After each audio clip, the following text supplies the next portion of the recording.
afternoon, everyone. Thank you for making your time out this afternoon to spend at least 2 hours of your precious time to be with us.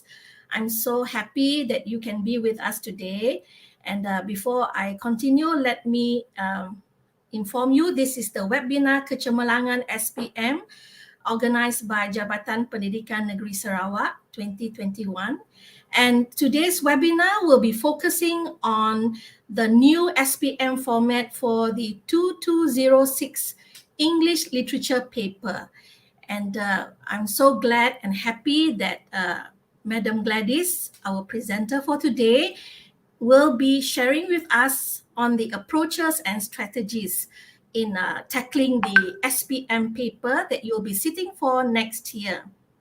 So without further ado, I would like to say a big thank you and welcome and good afternoon to the officers and teachers wherever you may be, especially the officers from the state, Sarawak State Education Department, the Kuching District Education Department, teachers maybe from all over Malaysia and specifically in Sarawak, and as well as students who are sitting for the English literature paper. So let me introduce our presenter for today. She is none other than Madam Gladys Francis Jones. She is the school improvement specialist coach from the Bangsa Pudu District Education Office in Kuala Lumpur, and she's a very, very experienced teacher, especially in the field of English literature. So welcome, Madam Gladys, for giving your time and your precious and all your expertise on English literature with us. Thank you so much for graciously accepting our invitation to share with us and helping us, as this is a new format and we are not familiar with it. And before I continue, I would like to now hand over to my fellow moderator, Mr. Gilbert Chung. Hello, good afternoon, everyone. Good afternoon to the officers, to Madam Gladys, and then to my partner for moderating this afternoon, Madam Patricia, and then also especially to students who are joining us here through YouTube, and all of you, especially students taking literature 2206 for next year 2021, should be 2021 SPM. All of you, you are really, really privileged, and even for us teachers, we are privileged to have Madam Gladys with us, and she is an amazing lady, amazing teacher, especially when it comes to literature. And then those of you joining in, you will have an amazing time listening and watching her sharing her thoughts and techniques maybe along the way. And I hope all of you will be learning. And then our sessions will be divided into different genres, different sections. As you know, we have the prose, we have the poems, we have the drama. So after every session, students do have questions ready, because after every session, we will have a short, quick Q&A, right? So whatever questions that you have, please do ask, and then take this opportunity to ask Madam Gladys. And then whatever problems or challenges that you have will be solved by Madam Gladys. So without further ado, I will pass the baton to Madam Gladys for our session this afternoon. Madam Gladys. Thank you, Miss Patricia and Mr. Gilbert. Indeed, I would like to say that I am the one who is privileged, and I'm honored and humbled to be invited by the Sarawak Education Department for this session. And I hope that whatever I'm sharing today will be beneficial to all who are attending the session, because I believe that whatever knowledge that one has to share it, one should share it, because that is the way we give back to community what we have been privileged to have.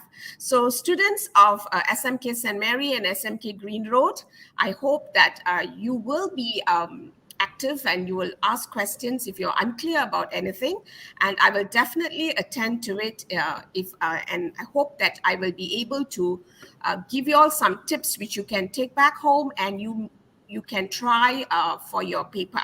Okay, now I do not wish to waste any more time. Let us go on to our workshop, okay, for today.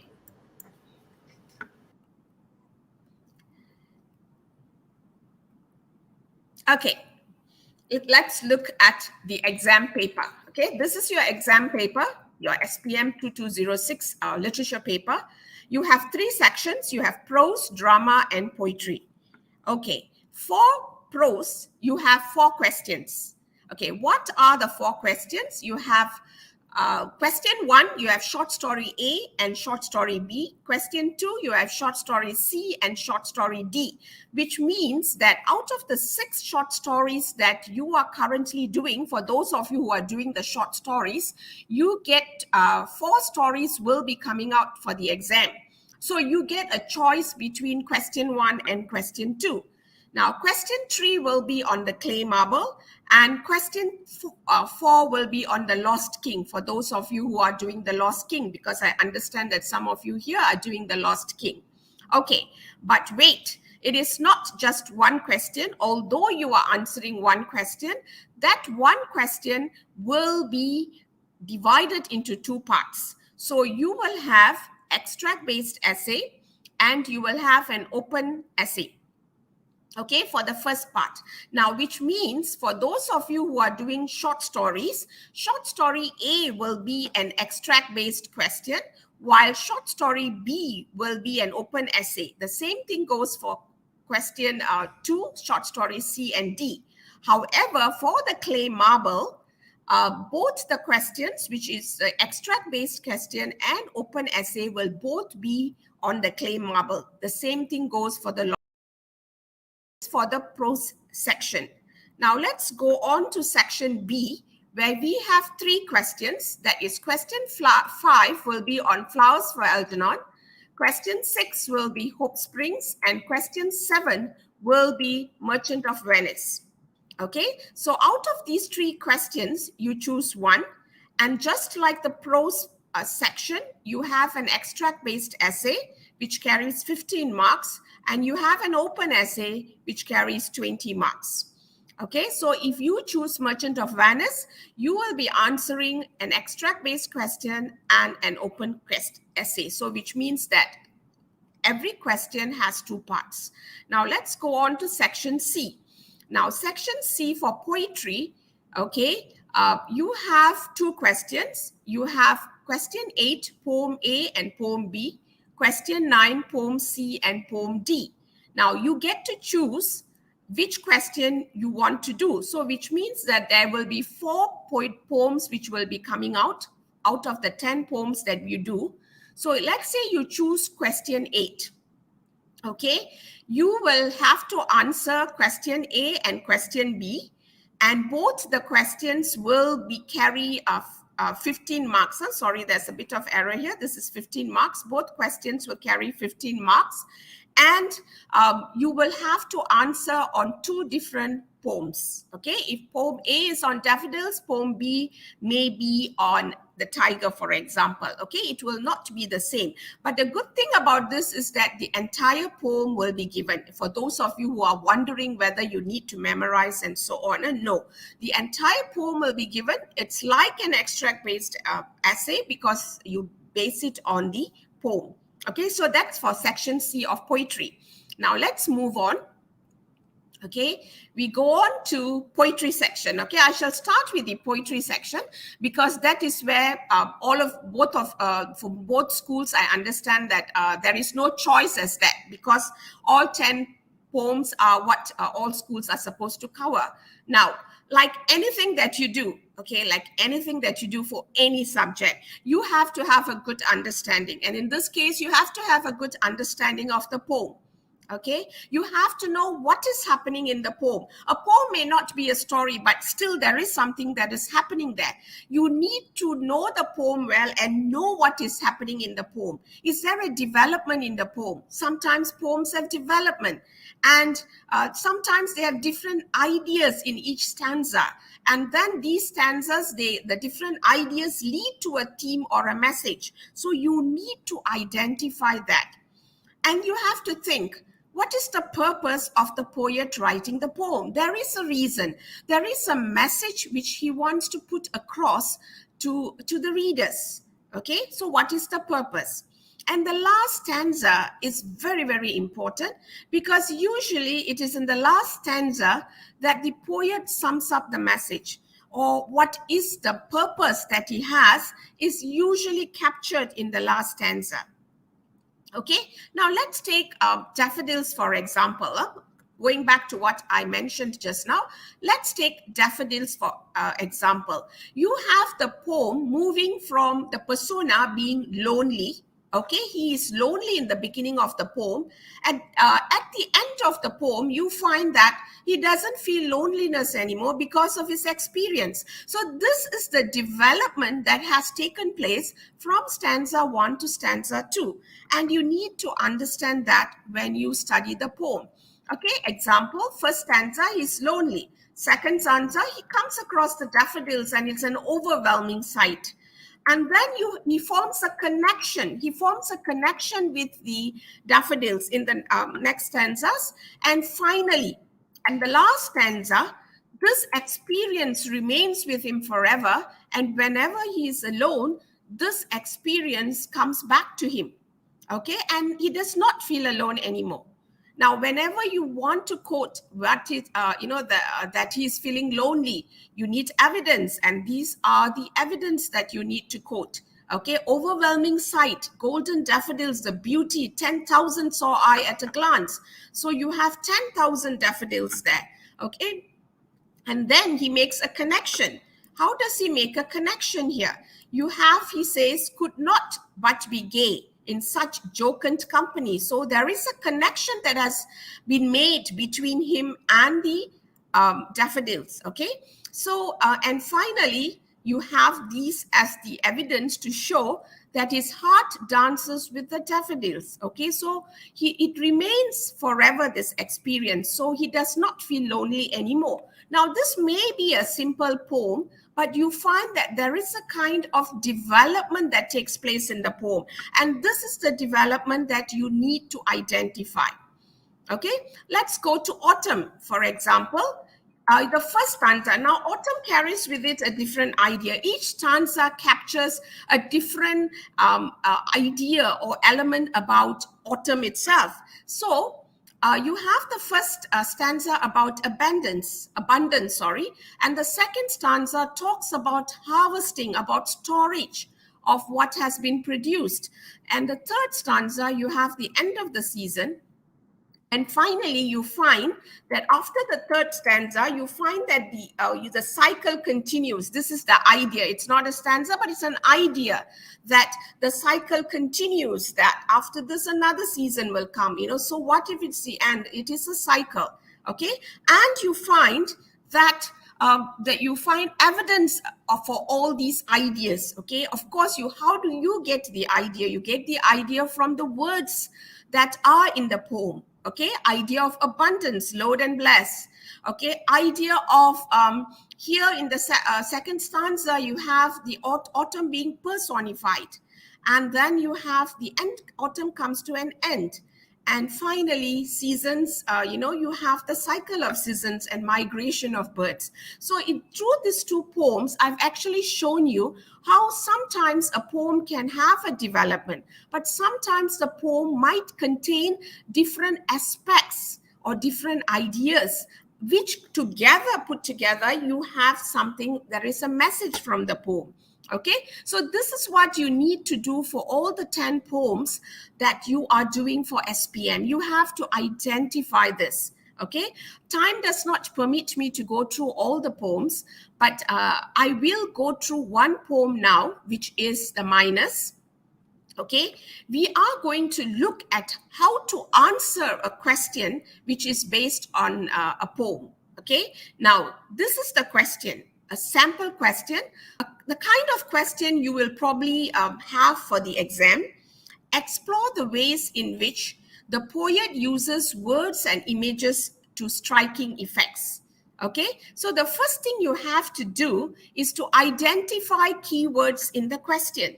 Okay, because at the end of the day, for every essay that you write, what you have to focus on and what should be at the back of your mind is, have I answered the question? That is the most important thing. Okay, so identify the keywords in the question. I have highlighted it for you. I've used different colors. Explore the ways and words and images and striking effects. So in your essay, these are the words that you need to pay attention to. Okay, now, when you say explore the ways, what is meant by explore the ways? It is how. How does the writer present, use the words and images to striking effects? So we are talking about writer's effects. And then we go on to, when you want to show how, you have evidence, as I showed you evidence in the two poems earlier. So you need to identify words and images used in the poem. Okay, and then what you need to do is, what are the effects of this? It is not enough for you to say the poet has used personification. So what the poet has used personification, well done, you have identified its personification, but it is not enough. You have to talk about, why did the poet use personification? What is the effect of this? Okay, and finally, what message is the poet putting across to the readers? So when you are given a question like this is how you need to understand the question. Okay, what is wanted of you? Now we go on. Okay, let's look at the minus. We are going to answer the question based on the poem The Minus by Wilfred Owen. Now, in order to answer the question, you have to understand the main ideas in each of the stanzas. Okay, what are the main ideas in each of the stanzas? What is the message or the theme in the poem? And which are the relevant words and phrases? Okay, so this is something that you need to do. So let's look at the main idea for each stanza in this poem. Stanza 1 and 2, basically the persona imagines the coal whispering the beginnings of Earth's history and its formation. That's what stanza 1 and 2 are about. In stanza 3, okay, we get to know that coal was created over many years under intense heat and pressure long before civilization. Okay, so we get to know that. But in stanza 4, but the word but itself, the coal's murmuring was about coal mines. It was not about history as such. It was a history in the sense that how, the plants died and over the years. It was not murmuring about that. It was murmuring about the coal mines and the suffering of the miners. Okay, so in stanza 4, we have established that, the suffering of the miners. Now we go on to stanza 5. Okay, the poet goes on to talk about many miners who died in the process of mining, but few remember them. Okay, and in stanza 6, the death of the miners is similar to those soldiers who also died suffocating in the trenches during war. So in stanza 5, the focus is on miners, but in stanza 6, the poet talks about soldiers as well. Okay, during that time when trenches were built, they too died suffocating because of the gas that was used during war. Okay, and finally stanza 7 and 8. Okay, we have something for us readers to reflect on. Okay, people enjoy the comfort of a warm fire in their cozy rooms without remembering those who died. If you look at this poem, the last 2 lines of this poem actually captures this idea about we who do not remember, about these people being forgotten. So, as I mentioned to you, usually the last stanza captures the message, and this is the message that the poet is putting across to us. So why do you need to know what is the main idea or what is the stanza about?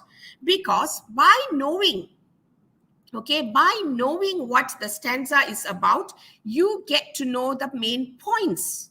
Okay, you get to know the main ideas, and with the main ideas, you can form your paragraphs.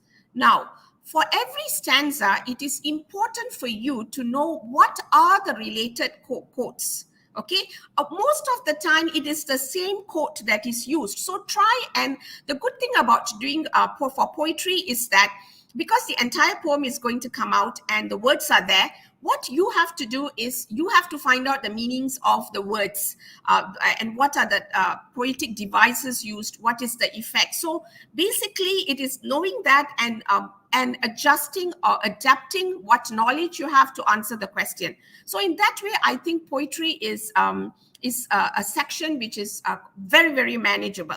Okay, so stanza 1 and 2, these are the important quotes. Stanza 3, you have the stanza 4, this stanza 5, 6, 7, and 8. I shall not go through them, okay, to the meaning and all that. I'm sure you all have done it with your teachers, okay? But basically, this is how you choose your quotes, okay? You choose your quotes for the question.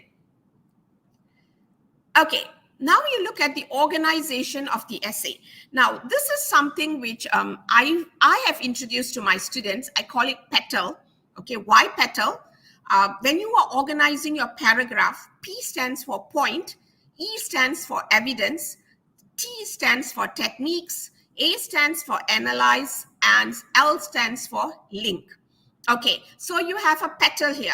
Now this is, you can organize your paragraph according to point, evidence, techniques, analysis, where you analyze and with the link. Or what you could do is that you may have your own style of writing. Okay, you may write it in according to the style that you have. Please don't get worried. Oh, must I organize it this way? I've got my own style. It's fine to have your own style. In fact, as literature students, you will have your own way of presenting your points. But what I would like you all to do is that use this petal. If you do not organize your essay this way, use this petal as a checklist. Okay, after writing your paragraph, see that you have a point that you have made. See that you have enough evidence. For poetry, evidence would be the words and phrases. Look at whether you have techniques. Now, this is what most students leave out.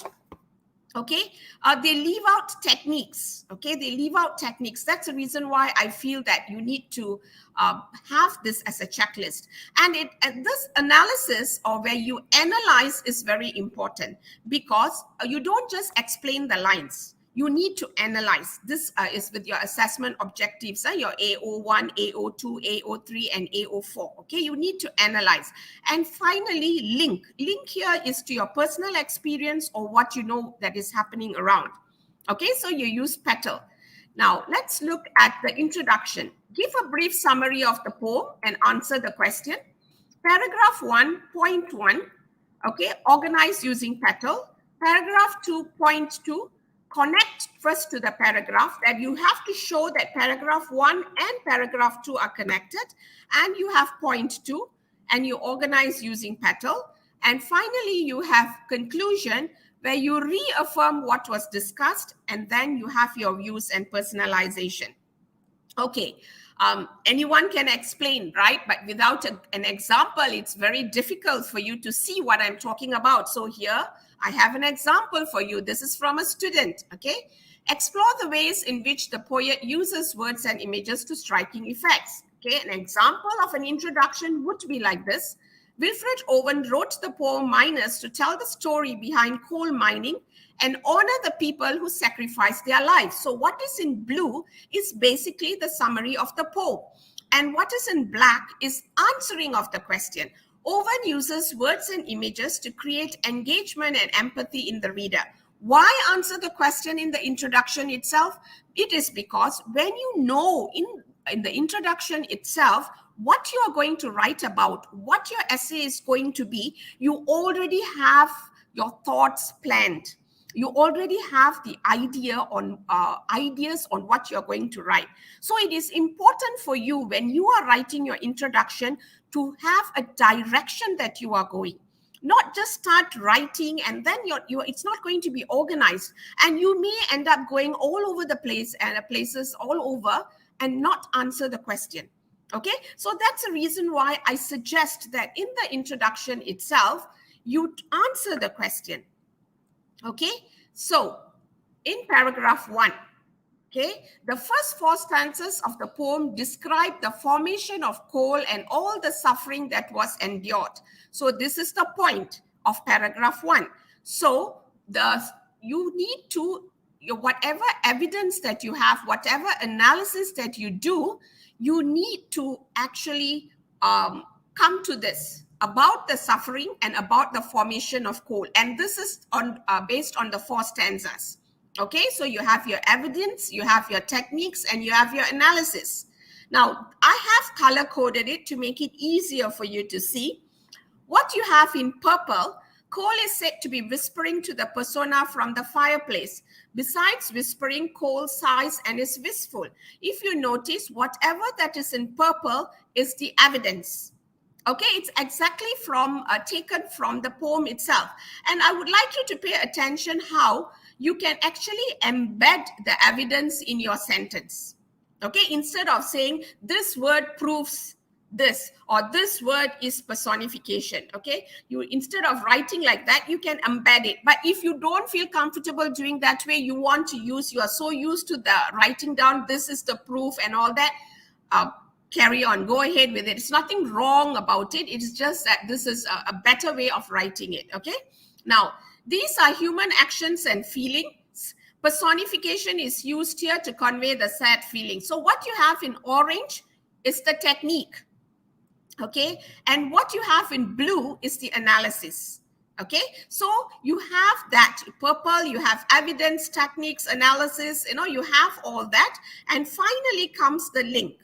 That is, as readers, we are given a new understanding of coal and awareness of the sacrifices involved. Okay, if you notice, this link has got to do with the formation of coal.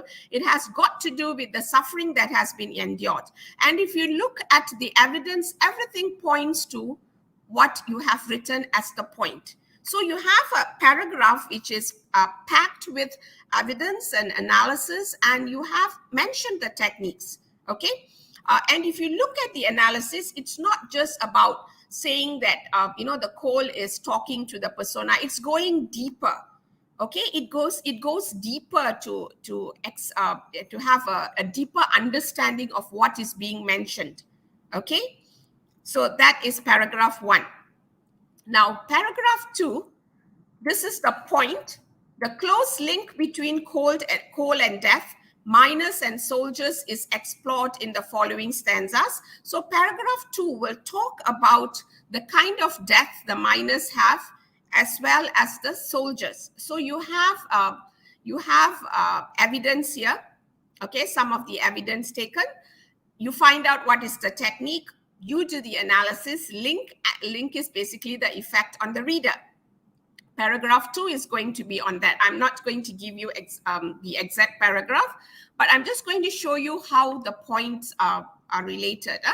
Okay, paragraph 3. Owen then emphasizes that the comfort we enjoy is the result of the death of ours. This is actually the last 2 stanzas. Okay, so the last 2 stanzas, we talked about the last 2 stanzas, what idea they have.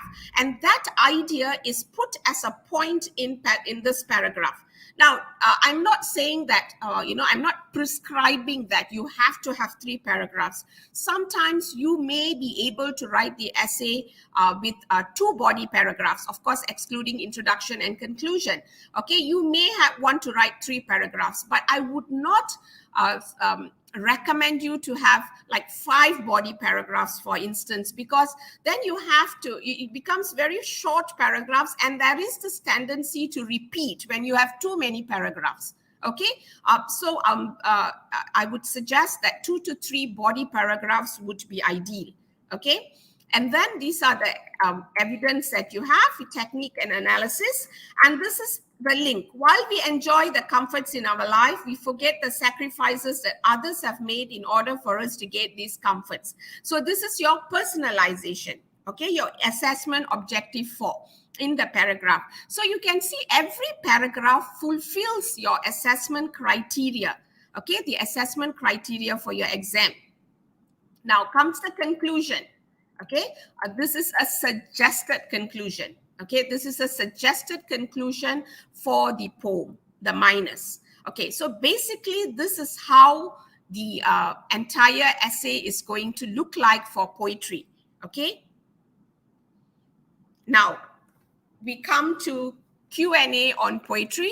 Over to you, Miss Patricia and Mr. Gilbert, for questions on the section on poetry. Yeah. I have one question. I was wondering, when you mentioned about 4 paragraphs, is it minimum 4 paragraphs, or is it 2 to 3 paragraphs for the body? And then you have introduction and conclusion. Is that the... Yes. When I talk about paragraph, I'm basically talking about the body paragraphs. Okay, so introduction and conclusion. So if you look at it, including introduction and conclusion, then we are looking at 5 paragraphs. So introduction, conclusion, and 3 body paragraphs. Yes. All right. So minimum. I have one question. Yeah, just one question. Will students be penalized if they don't include personalization?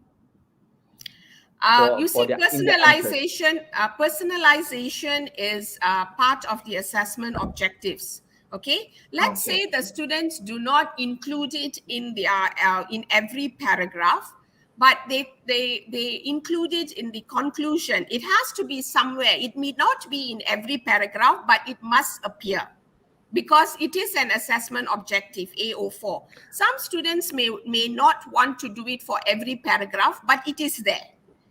For some paragraphs, or they may just do it, write their personalization, but write it well for the conclusion. Okay, but why I suggest that you write it for the paragraphs is that when you write the personalization, you sort of tie up the paragraph neatly, and the student actually goes back, ensures that the student is with the paragraph. What is the main point? Because the personalization links with the main point. So this personalization is actually just personal response, right? Because yes, that's your AO4, assessment objective 4. Yes. So they must be able to give their personal response to each of the paragraphs. Yeah. As I said, it is not must, but it is something that it will be good if they can. So that they do not forget about it, because it's part of the assessment objective. But it will not be penalized. It's not like they are looking out for with a checklist. How many have you got? It's not like that. It's an overall kind of impression about answering the question. Okay, so the personalization may not appear in every paragraph, but it should be there in the essay. All right. So basically, the most standard number of paragraphs should be around 4. And then another one is sometimes students will ask me, teacher, how many words do I have to write? Is it taken into consideration as well? No, but we are not looking at words. It's about whether they have answered the question. I see. Okay. Yes. Yeah. Okay. All right. Okay. Any questions from the students? Students out there, any questions that you would like to ask? You have any questions? Maybe they're overwhelmed. Am I? Maybe they're trying to digest.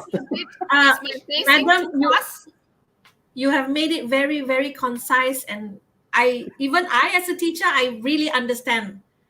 I hope I'm not going too fast, because I keep looking at the time. No, actually, one teacher was asking me, are they able to? Is it going to be uploaded permanently on YouTube? And I told them yes. So she was like quite happy that she will be able to watch it back. Yeah. Okay, that's good. Okay, there's one question by Brandon Chia. Madam, are there poems we should give extra focus on, or likely to be questioned? Okay, this is the usual thing. Are there any tips? No, this is our first year. Usually when it's the second year, we think, these 4 have come out, so we have the other 4. Elimination process. Yes, but this is the first year, so it's kind of difficult. No, I'm not spotting. Brandon. Quite unfortunate, Brandon, that 2206 paper is the first time So we are unable to actually like give you tips on like what will be tested. Yeah. So Yes, true. Okay. okay, if there's no more question, then maybe Madam Gladys, we move on to the next genre. Yeah. Yes, sure. Okay, we'll go on. Yeah. Let's proceed. Okay, now we are going to go to this to prose. Okay, the next section, which is prose. So we'll be looking at general prose strategies. Again, if that was for poetry, it's about knowing your poems. This is about knowing your text. Okay, you need to know your text. Okay, you really need to know your text. And when it comes to your text, okay, you need to know your plot well.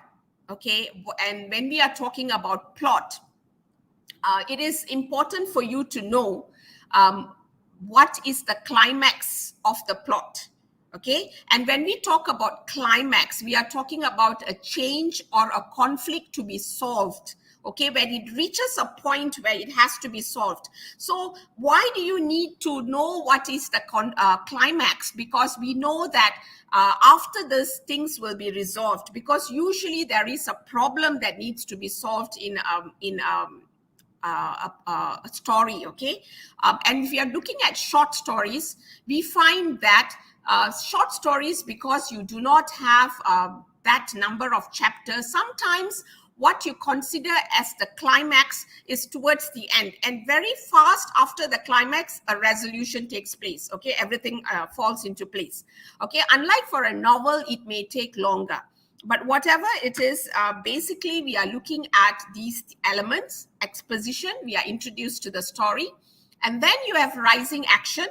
You have a lot of conflicts taking place during this time. Okay, and if you like, let's say for example, if you look at The Lost King, the conflict that takes place is all these arguments between the kids, okay, Peter King and Sully, and all these arguments. You have Beth and so on. So that is your rising action. Okay, and then comes your climax. The conflict comes to a head. Okay, take action to deal with it. So for every short story, or even the novel The Lost King, you have to decide which is the climax. Where is it that there is like enough of this, and something happens which causes things to go in a different direction. Okay, and that's when you have the falling action, and events follow on from the climax. Okay, so that then it leads to the resolution. Okay, so the disturbance is resolved in some way. It can be happily or unhappily. Alternatively, the story may be left unresolved. That is a cliffhanger.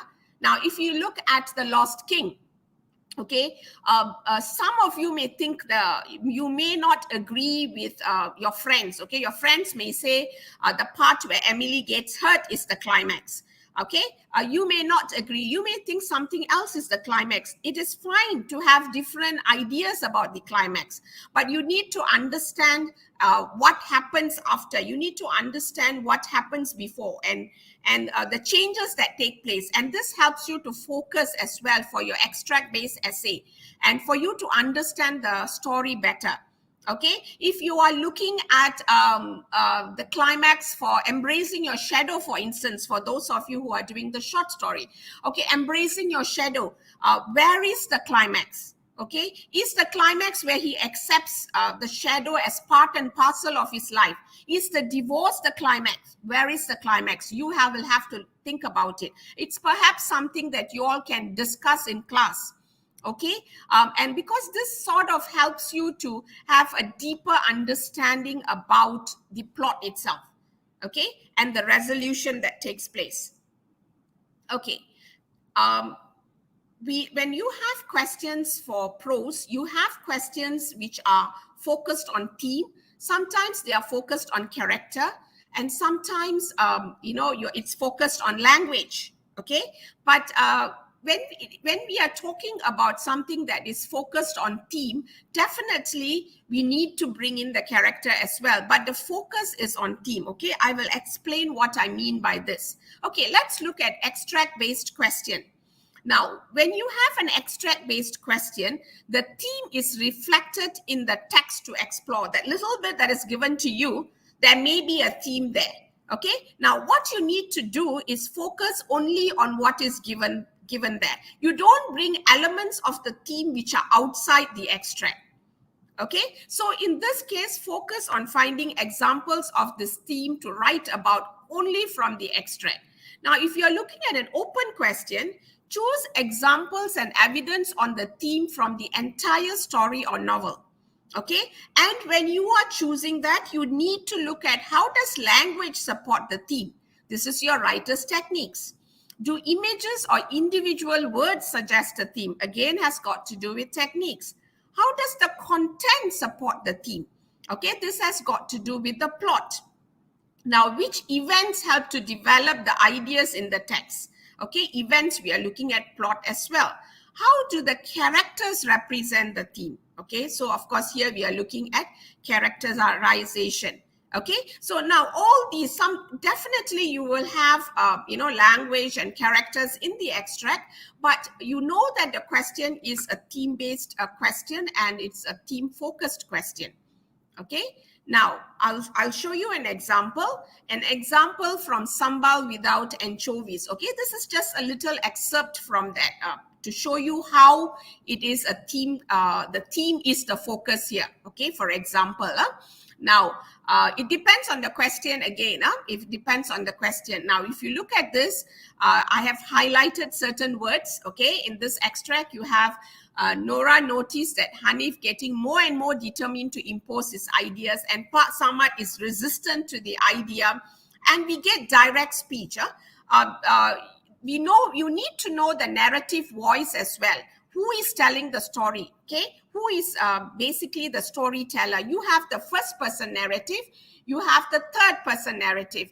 Because of the short length of time for this session, I'm focusing more into answering the question. I'm not going into all the details. But when you are doing prose, you need to know who the narrative voice itself. So in this, you find that it is actually the third person narrative voice, but you find it is limited more. We get more understanding about Hanif, but we also get to know about what Nora thinks and what Pak Samad is thinking. So when we want to know directly what each character is thinking, usually the writer gives us direct speech because we get to hear, we get to know their thoughts directly and form our own conclusion. So you have this exchange between father and son. He says it's a waste of money, it's throwing money away. And, the father says banana leaves are not expensive. Every cent saved is a cent gain. And then, you have this argument between them. Okay. Now, let's look at the analysis of it. Okay. This is an analysis, how you analyze an extract like that. The author creates a tense situation in the extract. The tension is created due to Hanif trying to impose his ideas on his father, who is resistant to the idea. The use of the word impose. Sometimes when we are talking about technique, you don't have to be coming up with, you find, oh dear, I don't have imager, I don't have this, and you start to panic. No, sometimes you can just take the word itself. What does this word imply? What are its connotations? What are the ideas behind this word? Okay, that is a technique by itself because the writer chooses those words for a particular reason. Okay, so the use of the word impose reinforces the there's an error here, Hanif's intention of forcing his ideas upon his father. Okay, so we are talking about the word impose, the ideas behind it. Okay, and then exchanges between father and son is vividly shown through dialogue, and it is obvious that the differences in view is due to the profit which centers around the issue of saving money. So here we are talking about the differences in view. Okay, and then we talk about what are the differences, what Hanif says and what his father says. Okay, thus the following two themes are evident. Conflict due to generational differences in ideas, because as a young man, he looks at it differently. As a businessman, he sees it in a particular way. And it has got to do with values as well, okay? The value of money and, making profits, okay? So this is how, the thematic element comes in, but it is actually based on an extract. And of course, the characters, through what they say, they bring out the theme, okay? So sometimes questions come out this way. Now, when you are writing about characters, remember that the author is creating characters using language, okay? So if, let's say, the question is about characters, think about the set of characters in a text. What are the characters like?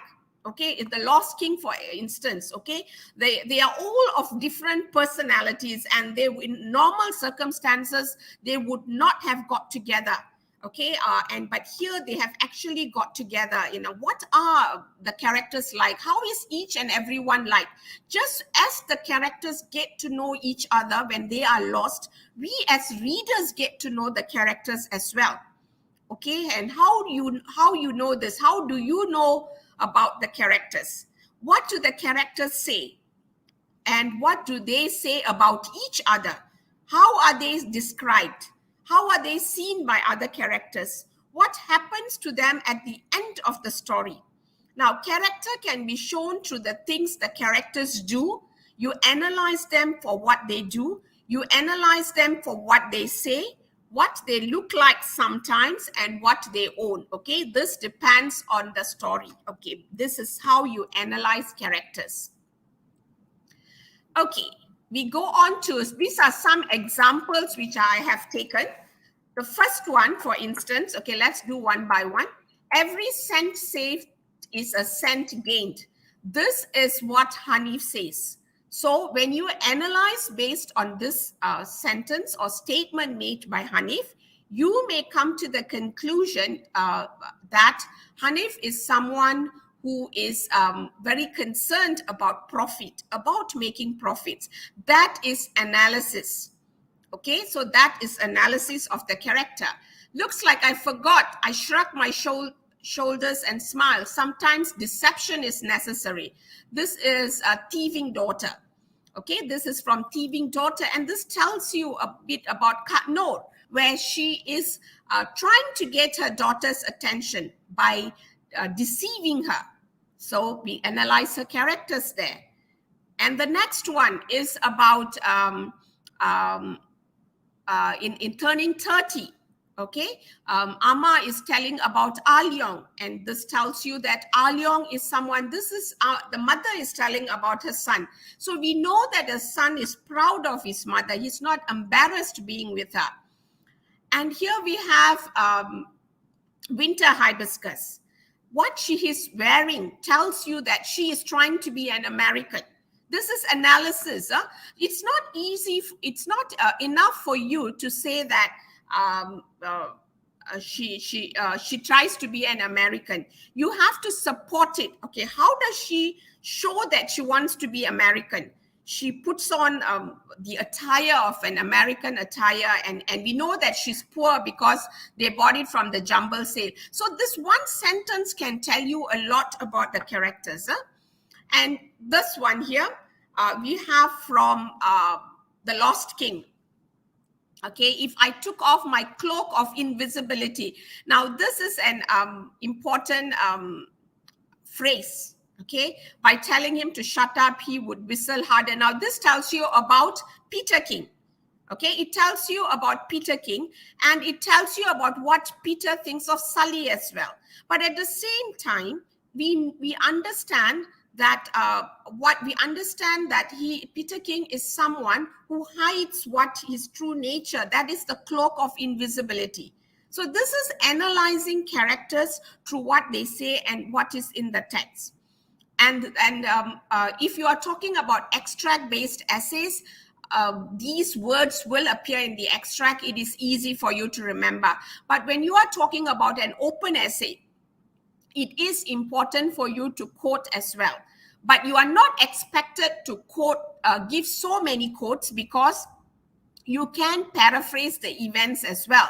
But it is important for you to remember some of the words and phrases and identify as a class activity which are the words and phrases that you can identify and remember and you can use for most of the questions. So this is some homework that you can do to see that you remember some of the words and phrases, okay?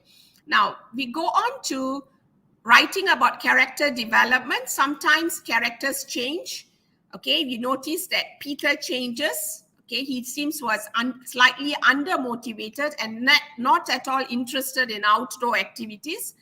But when the time comes, he becomes the mature leader of the three other characters. Okay, so we find that he actually changes over time. And he really comes out of his shell, becomes a leader, he becomes stronger. And by the end of the novel, you find that not only has he understood himself, Peter King has also understood others better. And he has learned that he should not be judging people based on their behavior because there are things that he doesn't know about them. Okay, and he discovers things about them. So this is about character development. So when you write this way, you are actually analyzing, because sometimes students find it difficult to know what is meant by analysis. Analysis is going beyond what is said in the book, going beyond that. What is cloak of invisibility, for example? What does it mean? You analyze that, you know, that he's afraid to show himself to others. He is afraid to reveal it about himself to others. Okay, so that is analysis. And of course, writing about language, I showed you all in poetry. The elements of language may differ slightly from poetry to prose to drama, but basically we are looking at some of these elements in language. We look at similes and metaphors, which you also have in drama and poetry, emotive language, connotation of particular word choices, which you have across all the three genres, types of words used, dialect words, perhaps to show, for example, in Winter Hibiscus, dialect words are used to show the connection that Sighing has with her past. Sometimes you have long and complicated words. Sometimes in in drama, you have the person speaking for a long time. Why does the person speak for a long time? And you have sentences used, example, long and short sentences. Long sentences when people are trying to sometimes people talk a lot because they want to manipulate, they want to dominate. When you have short sentences, you are either afraid, the character is are feeling uncomfortable, you know. So these are the things that you need to analyze. Why are the sentences short? Okay, afraid, not friendly, and scared. Those elements could come in there as well. Okay. Now we are going to look at extract-based questions. I've got two extracts here for the benefit of those who are doing the different texts. Now, for those of you who are doing short stories, if I'm not mistaken, Gilbert School and Greenfield, right? You are doing short stories. This is on Thieving Daughter. This is the extract. Okay, the extract is in two parts. Okay, analyze the significance of the scene to the issues and ideas in Thieving Daughter. Now, this is the beginning of the short story where she makes mihun. Kak Noor makes mihun for her daughter, Aisha. And we have this extract. So we are supposed to analyze the significance of the scene to the issues and ideas in Thieving Daughter. And for those who are doing Lost King, this part where, they, of course, they're arguing every time. But this is this argument, another argument between Sully and Bethany, and you have this extract here. Now, when you are looking at significance, now basically when you look at the word significance, it's importance of the scene. So you have to look at the scene, although you are discussing what is only in the scene, but you have to discuss the importance of the scene to the issues and ideas in the Lost King. For example, if this is about, growing up, understanding each other. So this scene is where they are fighting. Okay, they are arguing. Okay, so this argument takes place all the time. But you find that Peter King is actually patient. Okay, and he's calm, and this is where he shows his leadership qualities, which is shown in the other parts of the novel as well. And it is about growing up. Okay, so it is an idea which runs throughout, but in this extract, we are focusing on it. So it is an important element because it is on the theme of the novel itself. Now, if you look at this one, Thieving Doctor, the importance here is that we know that the mother is making the mihun with so much of care and thought, and then the daughter ignores her. So that idea that the daughter is not giving her the attention she needs is captured in this extract. And of course, this is something that runs throughout the story itself. So it's the issues and ideas that are here in this extract. They are important because they determine the entire flow of events in the short story. Okay, so these are the two questions that we are going to look at now. Now, when you are given a question like this, what do you do for your extract-based question? Respond to the layout before reading anything. That means have a helicopter kind of view at the text and see how is it organized. So basically, you are looking at the layout. Are there dialogues there? Okay, how is the text presented? Are there paragraphs? Are there many paragraphs? Are there dialogues? Okay, so observe the general layout. You just a few seconds, just get the general layout of it. Okay, and then read for first impressions. Note down anything that strikes you. Okay, of course, when you are reading for the first impression and noting down what strikes you, you have the question at the back of your mind. It is not that you are reading it's not like any kind of reading. You are reading to answer the question. And of course, answering of the question is identifying keywords similar to what I mentioned for poetry as well. Okay, so when you are reading, what seems to be going on? What's the action? Is there development? And you need to know what happened before and what happens after for you to have an understanding of the extract itself. Where are the changes in the development? Can I divide them according to the changes? What is the author's focus? Character? Is it character? Is it relationships? Is it theme or plot? What is the focus here in this extract? Usually when an extract is chosen, it is chosen from an important part in the short story or the novel itself. Okay, they will not be choosing something that is not important, something that you don't have much to talk about. Okay, the extract, you will definitely have a lot to say. So maybe something else as teachers, you all can identify which are the possible extracts for the short stories and the novel. Now, which of these are relevant to the question? Okay, always go back to the question because that's what you are trying to answer. And then divide. Okay, what do I mean by this? Okay, identify and divide according to key ideas and events. Identify what is going on in each section you have divided. Summarize the key ideas. That will be your point for the paragraphs. Now, I will show you immediately what I mean. Okay, when I am reading, I sort of divide like this.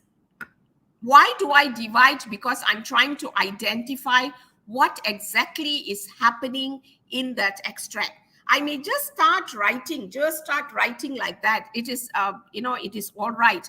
But this is something that I feel makes me more focused, makes me understand the extract better and write a more comprehensive kind of essay. Okay, so the first part which I've divided, it shows that Katnor cooks with so much of love. Here we know about Katnor's background and flashback. Here we have a description of her daughter. Here we have description of her daughter's attitude. You see, there are different things being described here. So you have to look at this It's easier for you to know what is happening so that you can write a good answer, and you choose only what is relevant to the question. This may not be relevant to the question, so you can leave it out, okay, depending on the question. And then we have dialogue. Here we have dialogue initiated by Kak Noor. And then we have hoping for some comments but none. So she initiates the dialogue. She hopes for a response from the daughter. She's not getting one. And then finally we have her. She's upset. She's disappointed because she's ignored, and she feels bitter. So she says, my daughter is a thief. So when you divide like that and you sort of like summarize what is there, you get to understand the extract better. The same thing for the Lost King. I have divided it this way. And the first part is the argument between Beth and Sully. And Peter stops it. Okay. And here there is anger in Peter because Peter is, there is name calling here. But Peter remains calm.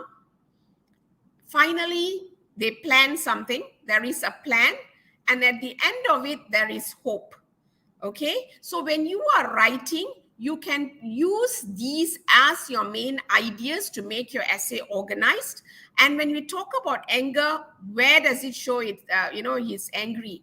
Okay, argument between Beth and Sully. What happens? Okay, so this is how you can find your evidence. Now, once you have divided and found the main ideas of the extract, okay, you have to look at the essay points. Okay, how are you going to look at the essay points? For example, Kak Noor prepares breakfast for her daughter with much effort. Now, when I showed you earlier, I had mentioned that. So that will become my first paragraph. My second paragraph is the daughter's physical appearance and attitude are described from the point of view of Kak Noor. And finally, you have paragraph 3, bitter feelings are evoked as a result of failure in getting a conversation going with her daughter. Now, these are the main points you have, but you have to understand that when you analyze, you have to talk about this preparing of breakfast for her daughter with so much of effort. What is the significance to the main idea? Okay, it shows how much she loves her daughter, and she wants to put in the effort. She puts in so much of effort, but her daughter does not reciprocate. Okay, she does not respond. So that goes on to the issues that we have, or the ideas which cause conflict with the daughter. Okay, so like that for the paragraph, whatever point you choose, you may not choose these points, you may choose other points, but whatever point you choose, when you are analyzing, you must ensure that analysis touches on the issues and ideas. That is answering the question. Otherwise, you will not be answering the question. You may just be writing about the extract. Okay, for the Lost King, argument erupts between Sully and Bethany. Peter King remains calm and handles the situation. A plan is devised and this gives hope. So you see, I have combined the idea. Argument erupts between Sully and Bethany. How is it significant to the issues and ideas? Now, Sully and Bethany, because they were a couple, they were a pair last time, they were an item, and they had broken up. They are constantly arguing, and this causes problems in they actually getting ideas together, or cooperation from Sully in getting things done. So that causes problems and causes them to be lost and so on. So that has got to do with issues in the novel itself. And Peter remains calm and handles the situation. And because he remains calm and handles the situation, they are able to get out. There has to be someone who has to handle all of them. Okay? So, and a plan is devised. So this plan gives them hope, and finally they do get out. Okay, they do get out, right? None of them dies there in the situation. So that's why it is significant. Now, when you identify the words and phrases, it can be which are relevant to the point, can be an entire sentence if it is a short sentence, and this will be your evidence. You can see that here. And then you talk about, look at the evidence, and you identify figurative language, metaphor, or imagery. What can you say about diction, grammar, punctuation? What is the narrative voice? Is there dialogue? You know, you find a lot of dialogue, conversation, direct speech, or direct speech in Lost King, as well as in the example I showed you. Is there a memory or flashback? Okay, is there a flashback? What I showed you, there was a flashback of Aisha's, Noor's past, but is it relevant? You need to know that. And what are the effects of this? Okay, what are the effects? And let's look at thieving daughter. This is the point I had, and these are the perhaps the evidence I'm going to take. This is perhaps the evidence. What does it show? Image of richness, golden, okay, listing of the ingredients. It is a legacy, connotative. So it tells you that she's not preparing any mihun. She's preparing a mihun, which is Uncle Rashid's recipe. You know, it's like, it's such a wonderful recipe, and she's preparing it for her daughter. So when she's preparing it with so much of love and thought, she would expect something from her daughter, which is not. So that is how you analyze it. Okay, now paragraph 2, the daughter's physical appearance and attitude are described from the point of Noor. Face is radiant and fresh and gorgeous, beauty and all that. Okay, and then you have the annoying habit. Okay, adjectives. Okay, negative connotative words about her attitude. Okay, these will tell you about the issues she has when she says that she has stolen, she looks like her and she has stolen her youth and her beauty. What does that mean? It is related to the issues and main concerns of the story. And finally, paragraph 3. Bitter feelings are evoked as a result of failure in getting a conversation going with her daughter. So you have short phrases, you have rhetorical questions like, are you my daughter or a munching machine? That is an evidence, okay? The use of short phrases and rhetorical questions, that is a technique. What is the, and how would you analyze it? Okay, she feels bitter, she feels upset because despite all the effort put in, her daughter is not responding to her, okay? My daughter is a thief. This is another example, okay? All these are evidence. Now let's look at the evidence in The Lost King. Argument erupts between Sully and Bethany. Mongrel dogs trying to kill each other. That's a metaphor. Shut up, exclamation mark, punctuation, there is repetition. Okay, what does that all mean? Analyze all that, you know, the kind of arguments they have. Analyze the repetition. Why is shut up being repeated? Both will be saying shut up, shut up. It shows the tension in the argument, the conflict. They are constantly yelling at each other to shut up. Okay, what is the function of the punctuation there? You needn't take everything, okay? If you're going to zoom in on each and everything, it's probably you won't be able to complete it within the time given, okay? So you take what is necessary for that paragraph. If there are too many, you may leave out some of it, okay? Now, paragraph 2, Peter King remains calm and handles the situation. He says enough in capital letters, okay? Capital letters, it tells you that he says it with authority. And the punctuation, he raises his voice. An example only, yeah? Okay, paragraph 3, a plan is devised and it gives them hope. Take stock, nut out a plan. It's a positive action. They are doing something, okay? So you have the verbs and so on. And you have the listing of positives. If you look at the extract, there is the listing of all the positive elements, which gives you the hope that they are going to leave the place. Okay, so once you have got all this, okay, once you have got all this, you need to organize your essay. Now, how are you going to present your essay? Is it linear or topical? Linear means you follow the extract. Topical means you pick certain topics and you take For example, you may say that Kak Noor is upset with her daughter, and you may take evidence from the beginning of the extract. That means paragraph 1 talks about Kak Noor being upset. Then you take from paragraph 1. For paragraph 1, you take from the beginning, you take from the middle and end. And then you have another point where you take from the beginning, middle, and end. Okay, so that is topical. But I think a lot of students prefer to do linear in the sense that they follow the extract from the beginning until the end. It is all right to do that way. In fact, it is easier to do it this way because this will prevent you from leaving out points. Okay, now the possibility of leaving out certain things was there in the topical part, but it's not to say that it's not that I'm discouraging you from doing topical. You can, if you have been doing, it's fine. That means you don't follow the sequence of the extract. It is fine if you have been doing that way. It is just that for those of you who are not very confident, linear method would be the best. And you have to remember, for the entire prose, you have 55 minutes to complete. That means section A and B.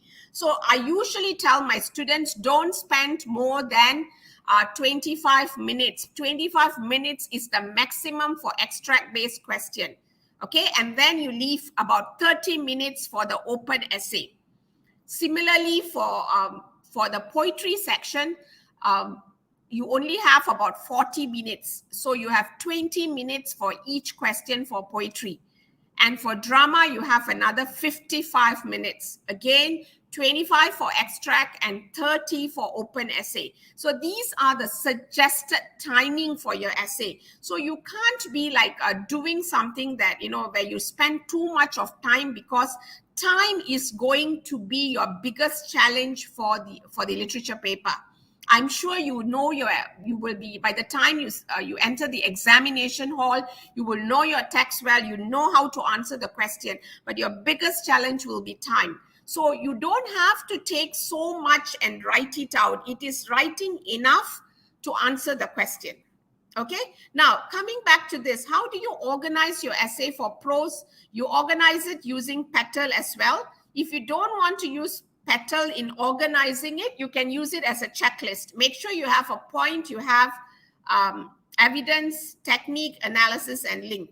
Okay, so this is the introduction, what you need to do, and the conclusion. So basically, this is how your essay would look like. Just like it's similar to the poetry organizing. I'm not introducing something different for poetry and for prose and drama. The way you organize, I feel it's the same way of organizing it. It is just that when you look at it, it's a different genre, so you have different ways of looking at it. Okay, so basically this is how you go about answering the question. Okay, now time for Q&A on prose.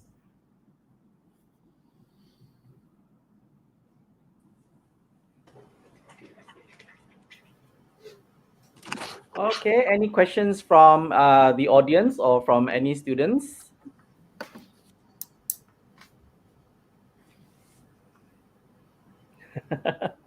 Probably they are trying to digest. It's too much on a Friday afternoon. No, it's actually not too much. It's actually for what we can see, very compact. However, when it comes to answering these short stories, especially, as one of the important thing is analyzing the storyline. Is there I don't know, because different students have their different ways of analyzing things. So I don't know, probably is there a safe method of analyzing, or is it okay if they are out of the box when it comes to analyzing? It is fine for them to analyze and have their own views, because in literature we encourage that. As long as they are able to justify it with the evidence, it is accepted. Okay. Okay, it is accepted as long as they can justify it, and that's the reason why we are looking at the evidence. It's, after all, looking at what the writer has written and using that and interpreting it and analyzing it according to our understanding, how we engage with the text. So as long as the evidence is found in the text, they are safe. As long as they can justify it. Justify, Okay. Okay, But and then another thing is about yes. Another thing is about getting using quotes. Yeah, I mean like getting quotes from the story, for example. Yeah, I think it's the same goes for the Lost King, Madam Pat, right? Getting the quote. Correct. For example, is there or are there any effects on the marks? Yeah, for student score. I mean, for the score, if they are not able to give enough quotes or less quote, but mostly on their opinions of the text, is there like any effects on the scoring? You see, when we are talking about an extract-based question, the extract is given. So it is about making use of as much evidence that is there. It's not that the student needs to recall or what, you see. Okay. So it is basically, looking at the text, and it's like, text forensics, like that, tearing it apart and finding what are the evidence, putting them together. Okay. And there's no rule as in you must quote that many or this, but I mean, it's just enough. When you look at it, is it enough? When sometimes you can't have the student leaving out something that is very, very important. For example, in an extract, when you are talking about, the last part where she says that, my daughter is a thief, for example. That is an important phrase which captures the entire extract. So you expect the student to know that, because it is a very significant evidence, right? Yeah. Okay. So these are the elements you look at. If that's for extract based, how about the open question? Okay, this is what I said for open question. It's kind of difficult because you can't expect the students to know so many quotes. But what we expect in open question is the student can mention the event, for example, but when the student is mentioning, if the student has done enough practice, the student will be able to, we encourage students to memorize certain words and phrases, not too many, but certain words and phrases which you can use no matter which question comes out. So the plot is plays a very important role, that the plot, and then what happens, and then there are certain phrases that they must remember. If it's an we would encourage them. I mean, it is about, they will still get their marks if they answer the question. It is about how much you want your score. Of course, as teachers, when we see those quotes and the child has quoted accordingly, we would find it that, that it is relevant, because when you're talking about evidence, sometimes if you have the quote, it is easier for you to analyze. Yes. Yeah, because when we teach the literature, the small L, when we see students are able to quote and then put that in their answer, it shows maturity in their understanding of the question and the text.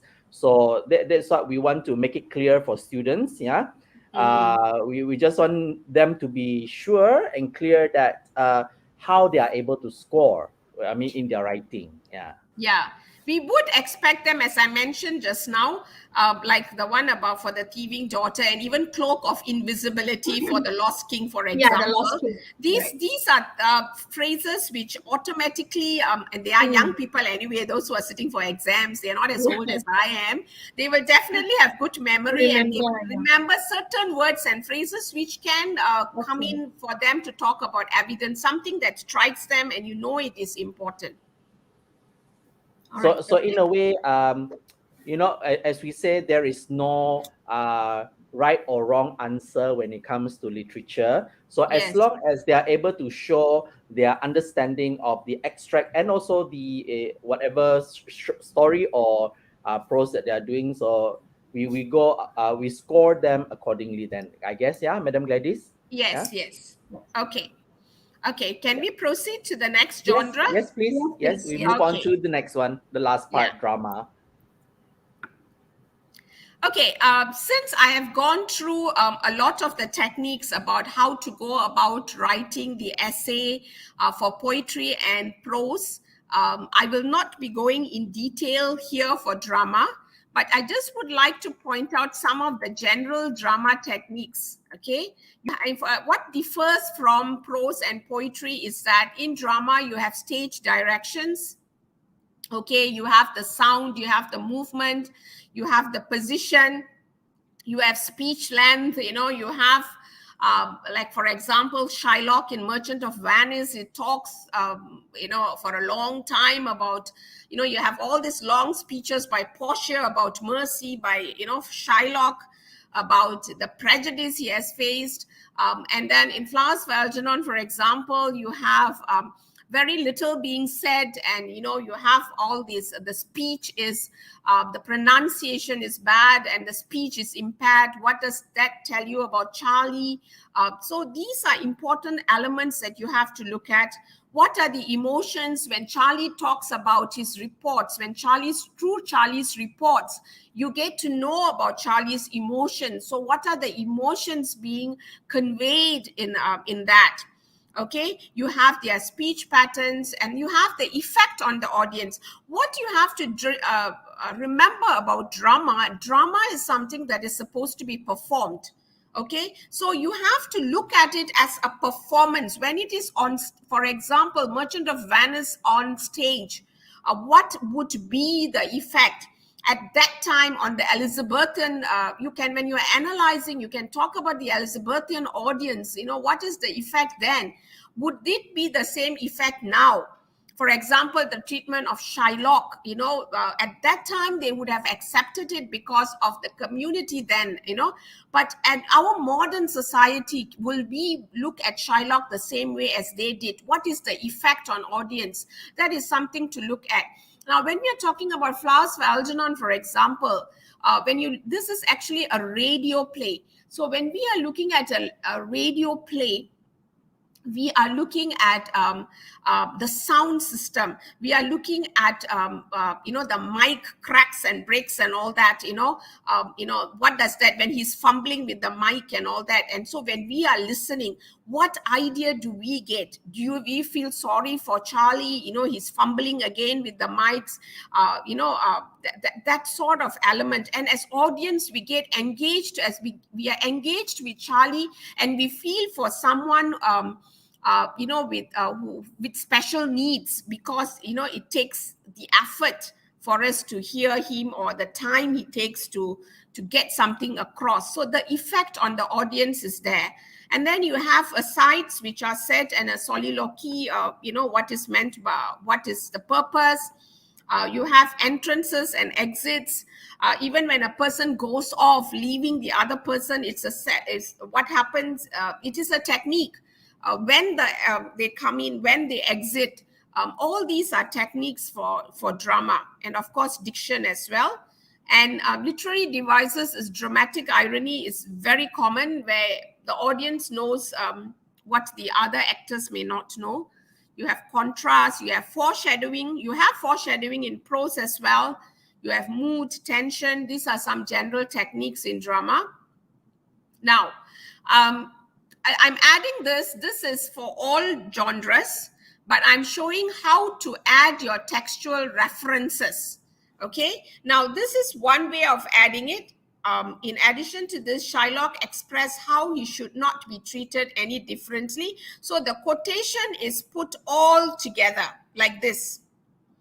And then the student writes, all these examples were used in repetition, just in different imagery of figures of speech. So the student quotes the entire quote and then mentions it. This is one way of writing it. Okay. Another way would be like this, where one sentence is taken, and then example analysis of it, and then another sentence, and then analysis. It's not all lumped together like this. Okay, so when you look at degrees of writing it, none of it is wrong, and all are correct. Okay, there's one more. There's one more coming, but this is something that when you're writing your essay, it doesn't flow so well as an essay because you have got all the quotations lumped together. Here you have like you give a few, explain, give a few, explain, so your essay flows neatly. And the third technique, which is embedding, is something that I showed earlier as well, where a certain part of the quote is put into your own sentence. For example, Shylock replied that it will feed my revenge, in this case, like that. So it's embedded into the sentence. So when you are writing your textual references or your evidence, there are these three methods to follow. And if you are a student whose language you're really highly proficient, you may want to use embedding. Okay, you may want to try, but if you're not comfortable, you are doing it either number one or number two, it is fine as well, because those of you who are sitting for SPM, you don't want to be making last minute changes. It's not wrong, but it just enables the reading to be, the flow of the essay to be better. Okay. Now, creating cohesion within paragraphs and between paragraphs. When you are introducing contrasting points, this is for all genres as well. These are some of the ways you can introduce contrasting points. When you are adding similar points, these are some of the ways, phrases you can use. Or when you are speculating on meanings, you can use words like this. The phrase cloak of invisibility implies, or what, Mary Spot in Merchant of Venice, what does it imply, or what does it suggest? So you could use some of these words and phrases. Now, have a checklist. When you are writing, have a checklist. Essay structure, checklist for organization. As I told you, I do not say that, for poetry, they use this method, prose another method. I just stick to petal. Checklist for assessment objectives. That means you're ensuring you have your evidence, technique, analysis, and link. Cohesion.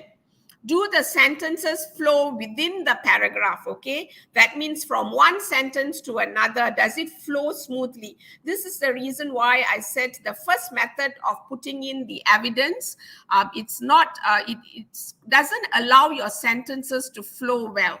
But if you were to embed or to put one evidence and then explain and all that, that would help your sentences to flow better.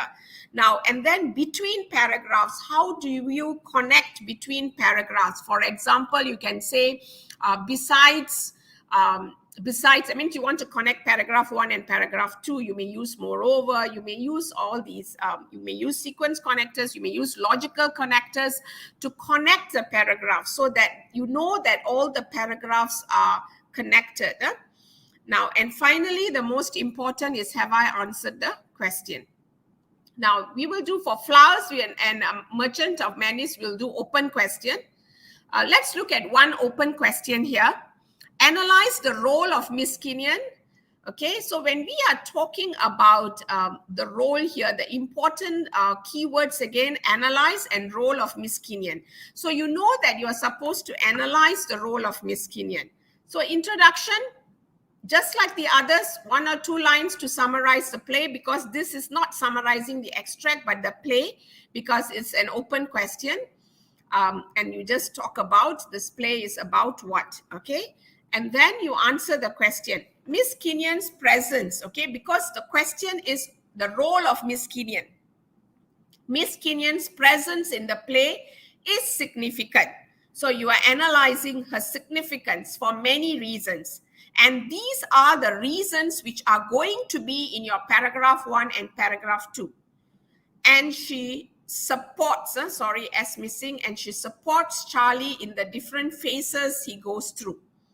Okay, so you find that this is like your thesis statement. So this answering of the question tells the examiner what your essay is going to be on, what you're going to discuss in your essay. Okay, so paragraph 1. Miss Kenyon is a friend who Charlie can rely on. So that's your point, evidence. How do you feel? Okay, you are in good hands, she says. So good hands. Feel. So I zoom in on the word feel. The only person who's concerned about him, and she reassures him about the surgery. Okay, technique, use of diction. Oh, Charlie, and then she pauses, feels for him. Analysis, Charlie's only friend, as he doesn't have any other friends, though Joe and Frank do change in the end.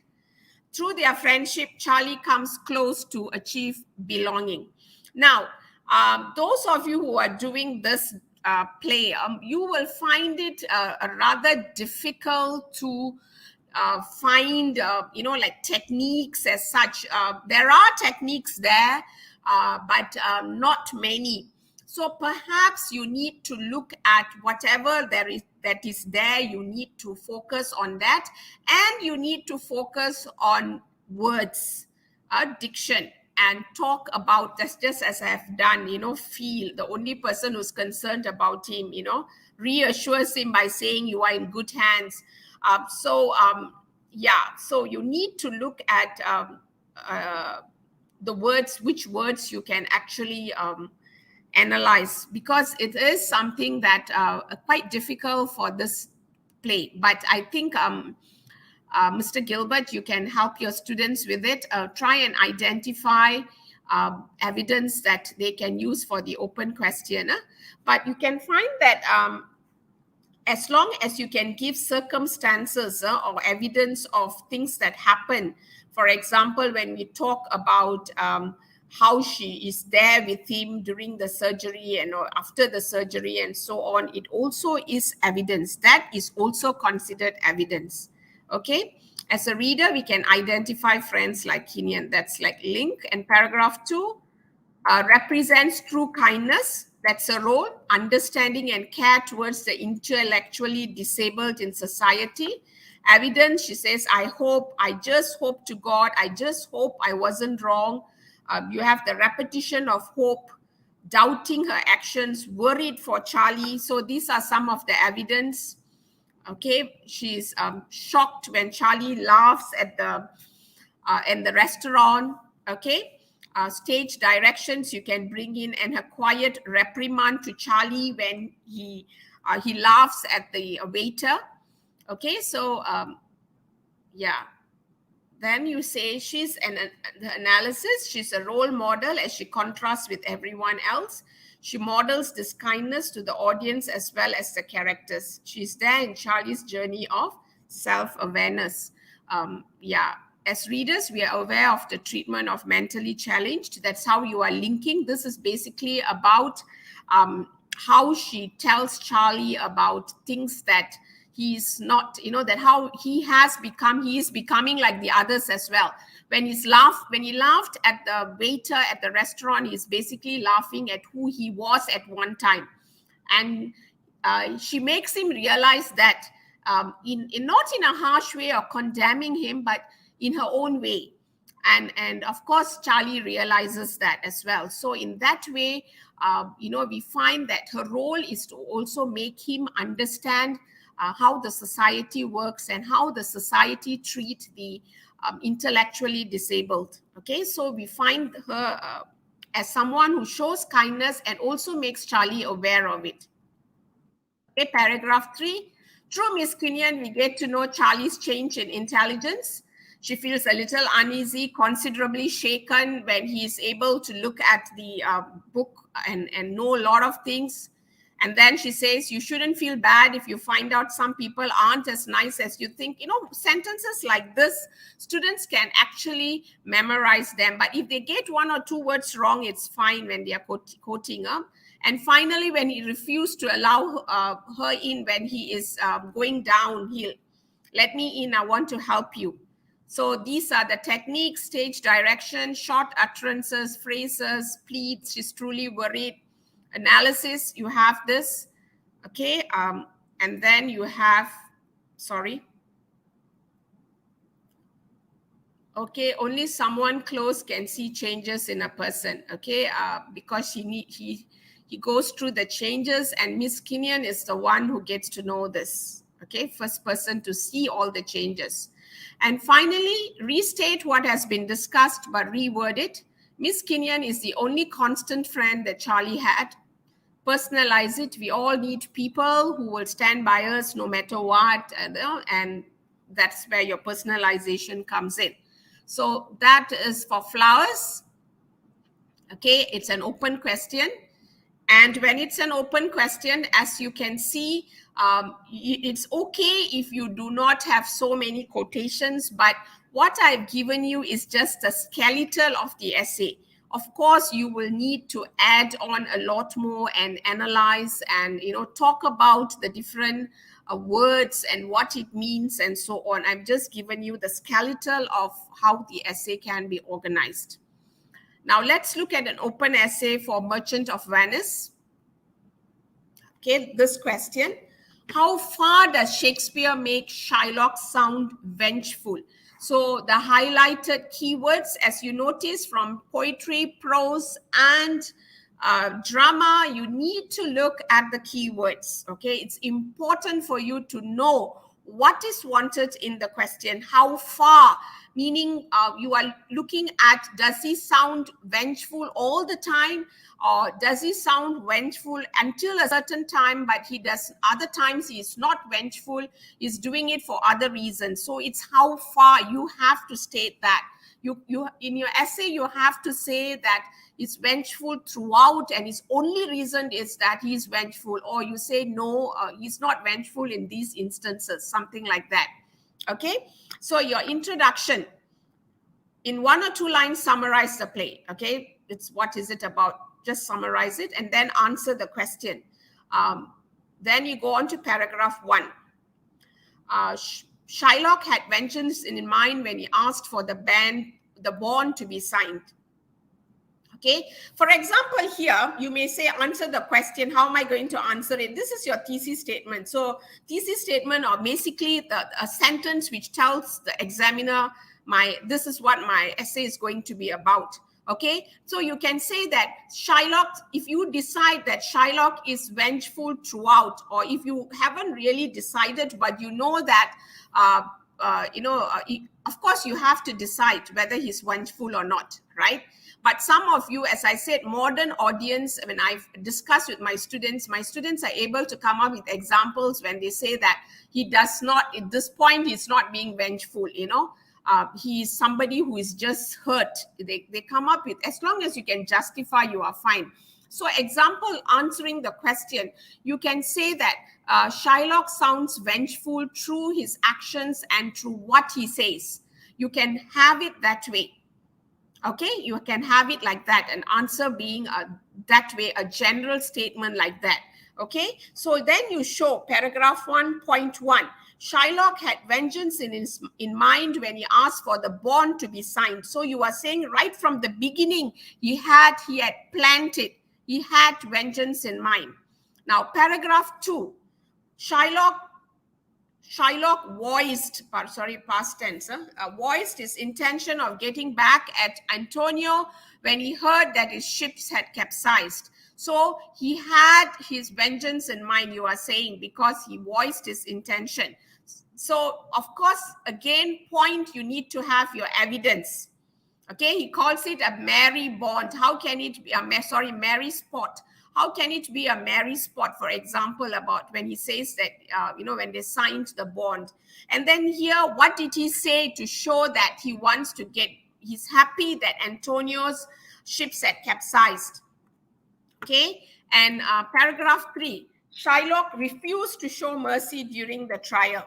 Okay, and he said, here you have a lot of repetition where he says, I want my bond, I'll want my bond. He keeps repeating the bond. Okay, so those are all examples. So this is the point, and this is the skeletal of how the essay is going to be. And your conclusion is your personalization, where you mention whether you think he is being vengeful or not, how far he is being vengeful. In these points, I am actually saying that he does sound vengeful, that Shakespeare makes him sound vengeful, because that is something that the Elizabethan society would have accepted at that point. But then again, having said that, you as the modern audience, you may justify it differently by choosing words and phrases according to how you want to see it. Okay, and it is fine, because words can be interpreted differently. Now, if I were to compare Flowers and Merchant of Venice, now Merchant of Venice, of course, when it comes to language and all that, students may think, you all may find it challenging. But then when it comes to language and technique, it's so rich. It is so rich that you can find a lot of words and phrases for you to memorize, to quote, and techniques. It's full of it, your dramatic irony, your asides and entrances and exits and all that. It's really rich with all that. So where it comes to attempting an essay on Merchant of Venice, it is easier in that aspect. Okay. I have come to the end of our session. Now I would like to over to you, moderators, for question and answer on drama. Okay. Okay. I think the first thing that caught my attention was Madam Gladys, when you mentioned for Flowers for Algernon, there are not much for students to explore for technique. So if, let's say, I'm just saying, if students do not provide that part of technique, because the technique will be petal, correct? We are using petal, the technique petal. Mm-hmm. But if they do not provide technique, will that have effect on their score? I said there's not much. I didn't say there isn't any. I mean, not much. So It's not much. Not much. So obviously, the extract that is chosen will have some. So so definitely there will be some, and so they will not be penalized if they are, if you say they do. Of course, they'll be penalized if they don't say any technique at all. But as I mentioned, a word can be used as you can use diction when he says certain things, or when Kinian says certain things. When Charlie says that I don't want Miss Kinian to feel sorry for me. Feel sorry, you can take the phrase and you can talk about that, why he doesn't want her to feel sorry. That is already technique. So sometimes you may not have very obvious kinds of imagery and all that, but words, diction itself, what does it, and because you have the progress reports, you actually get to know Charlie's thoughts, what exactly he thinks. We get to engage with his feelings because we know him. So those words and phrases can be taken as well. Okay, and sometimes when he when he makes all those errors in the spelling and all that, it tells you that his speech is going down. Again, those are evidence as well. Brendan here has a question. He says, Madam, embedding means quoting the character's dialogue in our sentences? Yes, spot on, Brendan. Yes, that's the way to do that. Yeah. Okay. So this helps if they forget certain words, they can actually, personalize those. Yeah, that's right. Okay. They didn't remember the entire sentence. They just take that bit and true. Yes. Okay, any more questions for drama? I think for Merchant of Venice is very straightforward from what Madam Gladys has said, because they're full of techniques and language, everything. So it's just a matter of students knowing all these and just using them in the right way. I think they're good to go with Merchant of Venice. So it's really straightforward. But the thing about it is it can be complex with these themes and issues and all that, because it's something that yeah, in that way, I Mm. mean, there are pros and cons. Both, they have their advantages and Yes. disadvantages for both the texts. But whatever it is, when it comes to exam, it's just a matter of adjusting and doing what needs to be done. That's all. Answering the question, yes. Yeah. I have one more question. Because I was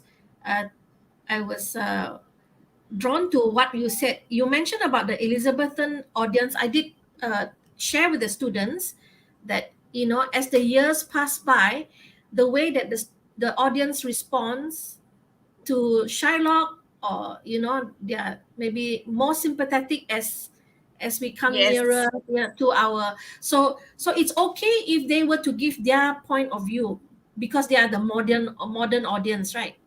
Yes, in fact, many of my students say that it is okay for him to behave the way he did, because after all, they treated him badly, I see. And he is somebody who is a victim of what happened to him. And and they feel that he has been unjustly treated for his beliefs and his race and all that. So they view it very differently from the modern audience. Yes, so it's fine as long as they can justify it. All right, good. Okay, all right. I think that should be quite clear for everyone, for the students especially. Yeah. So the girls are on the right track. Yes. I don't see much of questions coming in from the audience. So, Madam Patricia, maybe we can see where we go from here. Is there anything? Okay. Yeah, so at the end of it, my last words to the students is that know your text well and practice. It's practice, and knowing your text well. Read and reread your text so that each time you read, you get better understanding of the text. It's not reading it once and then trying. You read it. This is a good time to read it when you're doing your revision. So as you do your revision, do read it and know it well. Thank you very much for your questions, and thank you for the engagement from especially the moderators and to all of you who have stayed on until now. Thank you very much. If you have any questions and you want to get in touch with me, here is my email. You can always get in touch with me. But always consult your teachers. They will be the best people to help you. Okay? Yeah, I think since our webinar will be permanently in YouTube, so whoever wants to comment, leave your comments in the comment section, and then when we go through it, we will try to answer whatever questions that you have. Yeah, anytime. Yeah, anytime. Yeah. Or we can also forward it to Madam Gladys, and she'll be able to help us on that. Okay, so thank you, Madam Gladys. It was really, really wonderful. Even as a teacher, I learned a lot, and I will definitely be my pleasure using these methods to help the students to prepare them for sitting for the mock exam as well as for the final exam next year. Thank you and so also for much. future students. For future students who wants to take up this subject, is a fun subject to take up, and probably many students are reluctant because they are scared when they hear, oh my god, English literature is they are scared. But so I hope that they just watch this. I hope they can just watch this webinar, and then they will have a better understanding, and then hopefully they are willing to take up 2206. Okay. All right. So I think teachers and students who are here with us today, before you leave, make sure that you scan the code here. All right, that's in front of you. This is for a survey link. And there's another one for attendance, if I'm not mistaken. Attendance is before this. Okay, let me maybe this is for attendance. This is for attendance, Okay, so if you're here today, please quickly scan, and then and students as well. Yeah, I'm also scanning. I'm seeing like what is there. Okay. I shall also do the same. Maybe we just give a few moments for them to like maybe they can scan and then see what can they do from there.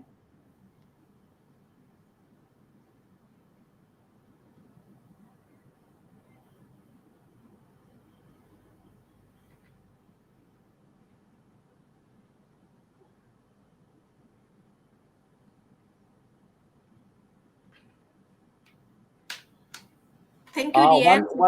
One of them is the survey, and then I think the other one should be the attendance.